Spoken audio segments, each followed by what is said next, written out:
El misterioso sepulcro de la catedral, leyenda de Oaxaca.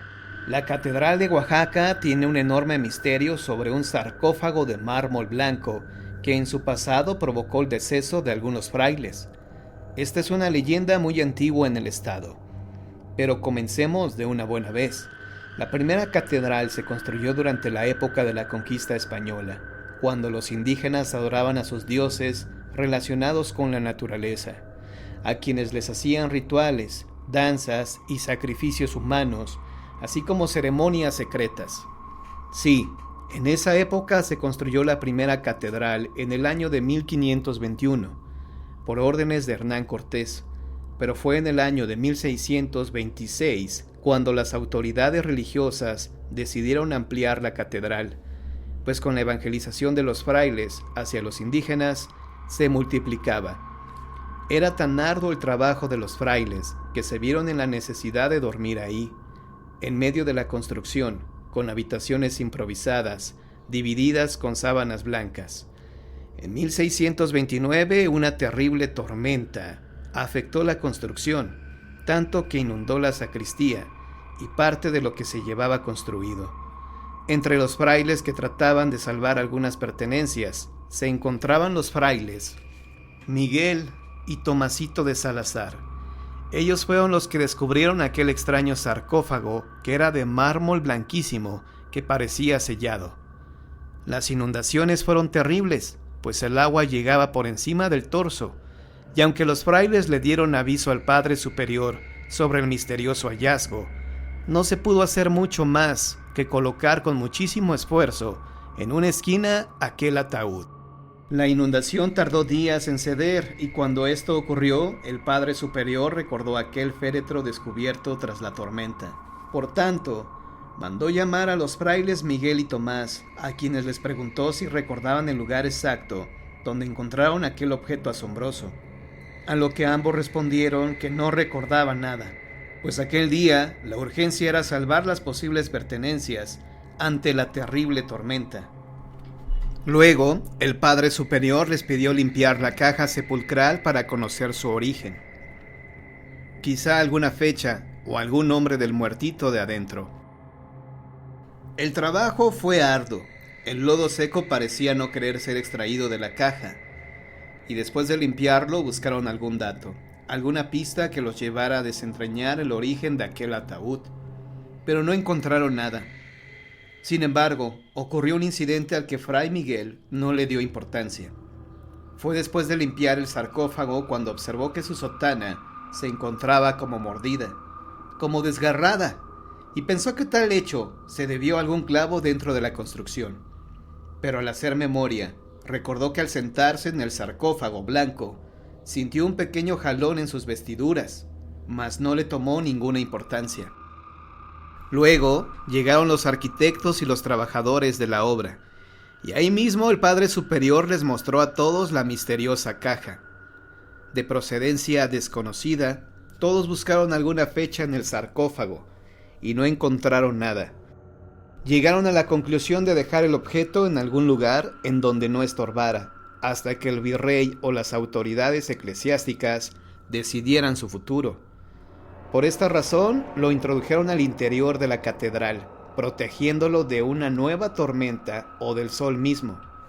Esa tarde colocaron la caja dentro de la iglesia, y ese mismo día, pero más tarde, el organista, Fermín Huesca, de la catedral, entró para limpiar su órgano y observó el poderoso sarcófago blanco, el cual le llamó la atención, y buscó el nombre del muerto que estaba en la caja. Fermín Huesca, al estar inspeccionando la caja, halló también una pequeña grieta en su tapa superior, y su curiosidad creció aún más. La hendidura era pequeña, sin embargo, quiso saber cómo era el muertito de adentro, mas su sorpresa fue mayor, porque no se veía absolutamente nada, y al pegar su oído sobre la pequeña grieta, el organista escuchó unos ruidos, mezcla entre crujidos y cosas extrañas, como si algo se moviera dentro.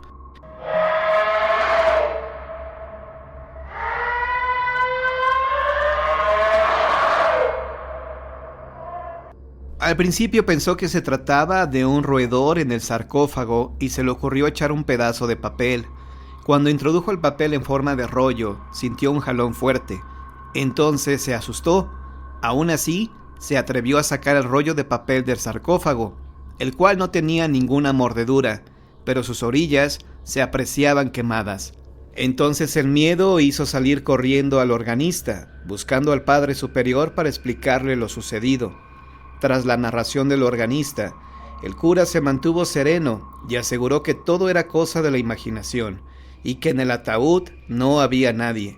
Pero el organista, convencido de lo que afirmaba, juró que nunca más se acercaría a este misterioso ataúd mientras estuviera en la catedral. Además, se fue corriendo hacia otra parte, espantado y con los ojos desorbitados del espanto. El sacerdote, ante la afirmación del organista, encendió un cirio, pues había oscurecido con prontitud. Dirigió la luz hacia el orificio para ver y solo exclamó: ¡Santo Dios!, como si hubiera visto algo horrible. Luego comenzó a orar y a orar caminando hacia atrás, como si dentro de la caja blanca hubiera algo siniestro, casi imposible de dominar. Las obras en construcción se pararon totalmente y el Padre Superior de plano pidió la intervención del Santo Oficio. Y así fue como una de las autoridades de este tribunal eclesiástico español escuchó al Padre Superior narrar con lujo de detalles sobre el misterio del ataúd encontrado. Pero cuando la autoridad eclesiástica le pidió describir lo que estaba dentro del sarcófago, el sacerdote no pudo detallar bien qué era lo que se encontraba en la caja. Solo aseguró que lo que estaba dentro era algo relacionado con el mal, que podía ser un hombre con alma oscura o un animal, o la combinación de ambas cosas, pero que tenían que ayudarle, porque estaba seguro que esa cosa extraña podía hacer muchísimo daño. Por la descripción y el espanto en los ojos desorbitados del cura, el santo tribunal le creyó y ordenó que absolutamente nadie ingresara en la catedral, y que esa misma noche realizarían un exorcismo para sacar al ser maligno que se encontraba dentro del sarcófago blanco. Y esa misma noche el Santo Oficio y la Santa Hermandad llegaron a la catedral con crucifijos y rosarios benditos, y oraciones contra las cosas malignas. Se rezó durante horas y horas y se podía sentir cierta tensión dentro del inmueble. Sin embargo, esto no impidió que se abriera la pesada tapa que parecía no querer ceder, y después de mucho tiempo de forcejear y querer abrirla, por fin pudieron destaparla, y al caer al suelo se escuchó una especie de explosión que provocó que las velas, los cirios y las lámparas de aceite se apagaran. Era una especie de truenos o tormenta lo que se escuchó. No pasó mucho tiempo para volver a encender todas las velas y los candelabros. Todos se dieron cuenta que una de las autoridades eclesiásticas había fallecido, además de que tenía los ojos abiertos, mirando fijamente hacia el sarcófago, al igual que Fray Antonio Medina, que también yacía sin vida en el suelo, con el rostro aún impávido del espanto. Y todo esto ocurrió en escasos minutos, mientras los demás estaban paralizados del espanto, pero fue uno de los frailes quien además descubrió un incidente todavía más horroroso, pues en el piso se encontraban una especie de huellas gigantes que no eran de un ser normal. Entonces fue el obispo el que decidió ir con la lista de acontecimientos y contárselos a las autoridades españolas. Asimismo, explicarles sobre el sarcófago y de las muertes súbitas de sus compañeros religiosos. Antes de irse, otro de los frailes, un valiente de la comitiva del Santo Oficio, quiso averiguar más y se fue a asomar directamente al féretro para ver qué cosa podía hallar. Mas los únicos objetos que encontró fueron el papel enrollado del organista y el pedazo de la sotana de Fray Miguel. En realidad, este incidente causó aún más miedo. La extraña tranquilidad después de la muerte de los sacerdotes, el trueno, la explosión después de haber destapado el ataúd y luego calma, como si nada hubiera ocurrido. La situación era más tétrica y de espanto. Nunca se supo bien a bien qué fue exactamente lo que se escapó del interior de aquel ataúd. Pasaron los años y según cuentan las anécdotas, que en 1935 hubo un gran robo y que muy cerca del altar quitaron un ciprés y que ahí mismo se encontraba aún el misterioso sarcófago de mármol blanco.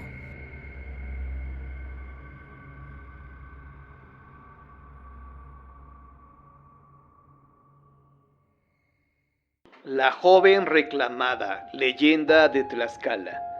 Existía en la capital del estado de Tlaxcala una familia de buena posición económica que para recibir a su primogénito solicitó los servicios de una célebre comadrona con fama de bruja.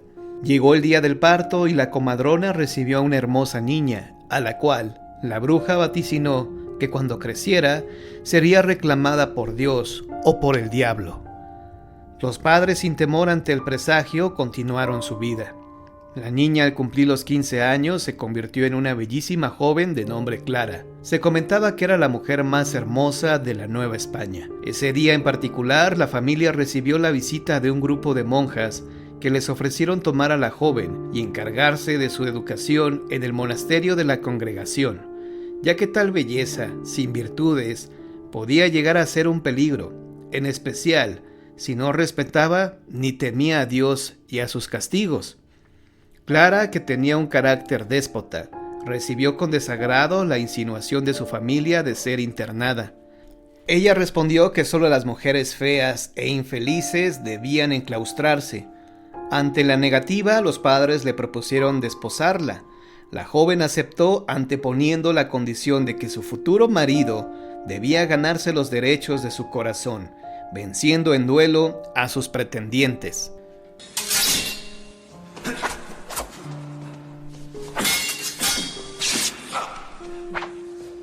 Decenas de hombres se enfrascaban en duelo esperando ser merecedores de los favores de la joven, pero ella no se decidía, provocando la muerte de varios candidatos.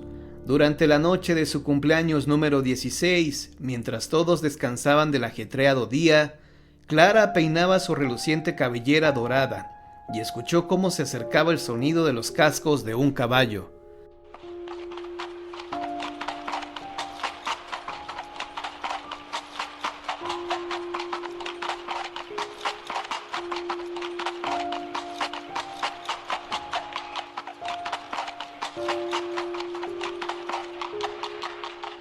Algunos instantes después, debajo de su balcón, se entonaba una hermosa melodía.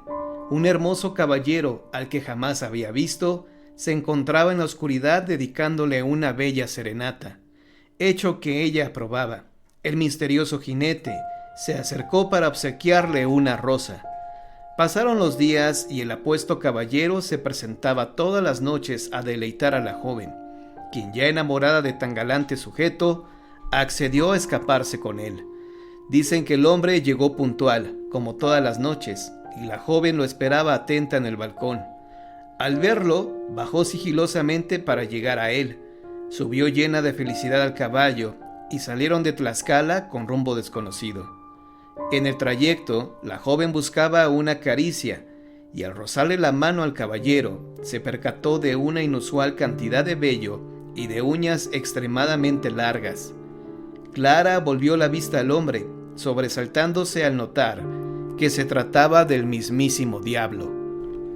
No se volvieron a tener noticias de ella, pero a los pocos días fue encontrado el cuerpo de una mujer de cabellos dorados, con la cara desfigurada, por lo que no pudieron reconocer de quién se trataba.